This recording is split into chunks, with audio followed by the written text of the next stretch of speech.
When I was young, I didn't really know what I was going to do when I got older.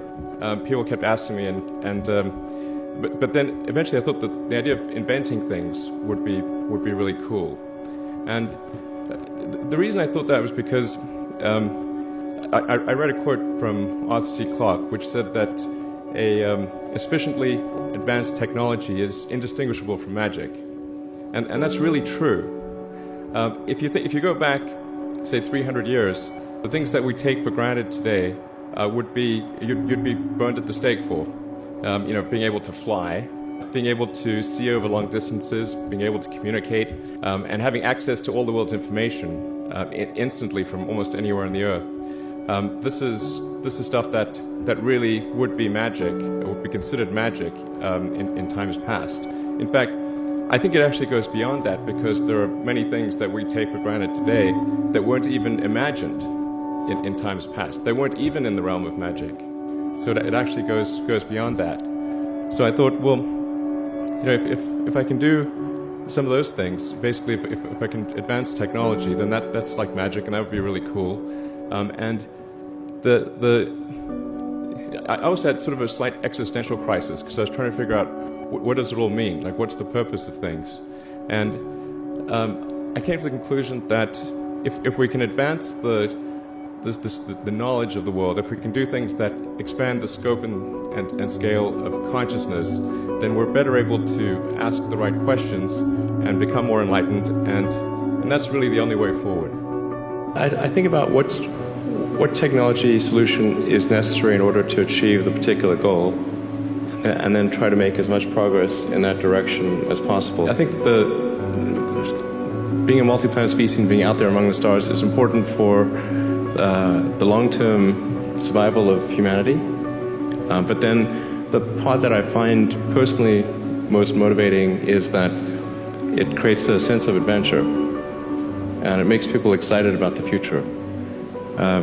If you consider two futures, one where we are forever confined to Earth until eventually something terrible happens, or another future where we are out there on many planets, maybe even going beyond the solar system. I think that second version is incredibly exciting and inspiring, and there need to be reasons to get up in the morning. Life can't just be about solving problems.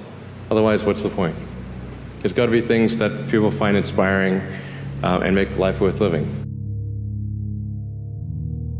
When my brother and I were starting our first company, instead of getting an apartment, we just rented a small office, and we slept on the couch. And we showered at the YMCA, and we're so hot up we had one computer, so the website was up during the day, and I was coding at night, 7 days a week, all the time. And I sort of briefly had a girlfriend in that period, and in order to be with me, she'd have to sleep in the office. So work hard, like every waking hour. That's the thing I would say, particularly if you're starting a company. A natural human tendency is wishful thinking. So a challenge for entrepreneurs is to say, well, what's the difference between really believing in your ideals and sticking to them versus pursuing some unrealistic dream that doesn't actually have merit? And that is a really difficult thing to tell you. Can you tell the difference between those two things? Right. So you need to be sort of very rigorous in your self-analysis.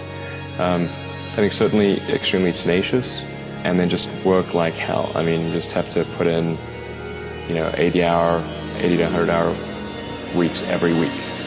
All those things improve the odds of success. Or how do you think about making a decision when everyone tells you this is a crazy idea? Or where do you get the internal strength to do that? Well, first of all, I'd say I actually think I feel fear quite strongly.